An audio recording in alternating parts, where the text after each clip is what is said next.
Good morning and welcome to your Farm and Home Show. I'm Kristi Shive, Warren County Family and Consumer Sciences Agent. Using in-season produce is a great way to bring flavor and nutrients to the table. Today I'm going to show you how to make a delicious recipe that you can find ingredients grown right here in Kentucky. Today we're going to make a tomato, corn, and pesto pizza. And the first thing you want to do is preheat your oven to 450 degrees. Once you preheat your oven, you're going to take 3 tomatoes. I've used Roma tomatoes, and you're going to slice them into a 1/4 inch slice. Next, you're going to place them onto a paper towel, and you're going to take a 1/4 teaspoon of onion powder, an 1/8 teaspoon black pepper, and you're going to let those tomatoes sit. You really want those juices and flavor to really soak into those tomatoes.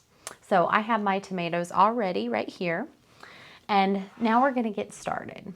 Our recipe tells us to use either a whole wheat or regular pre-made pizza crust. And I've just used a store-bought pizza crust. It does say to use thin, so I was able to find that.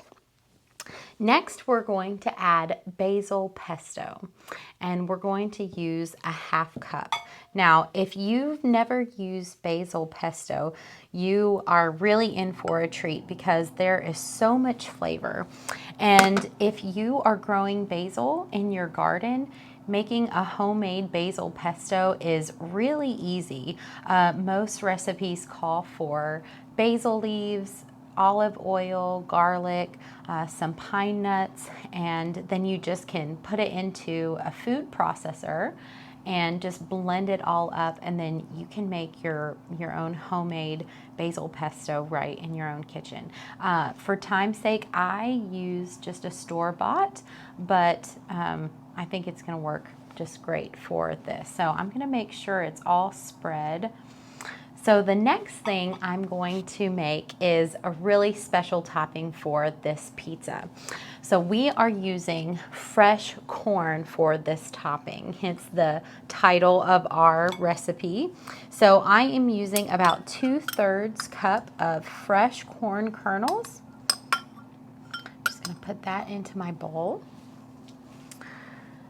And to that, I'm going to add a 1/2 cup of grated Parmesan cheese. So some really special flavors. And to that, to give it a little bit more sweetness, I'm going to do a teaspoon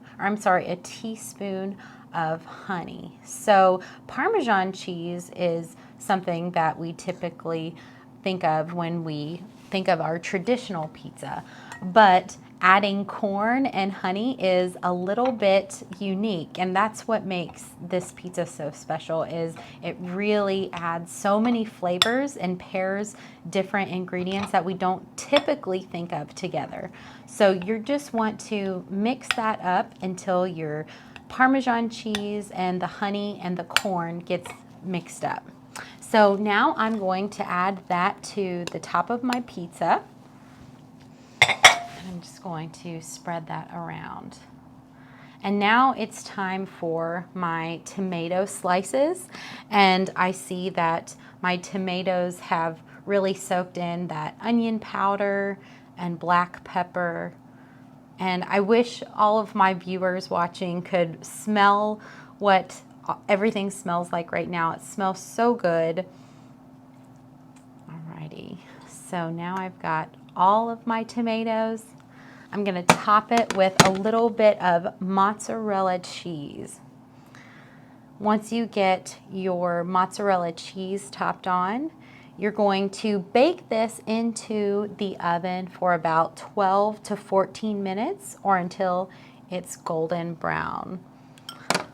Alrighty, so I am going to pop this into the oven. If you would like to try this plated up Kentucky Proud tomato corn pesto pizza, contact your local extension office. Thanks so much for watching, and we hope you have a great day.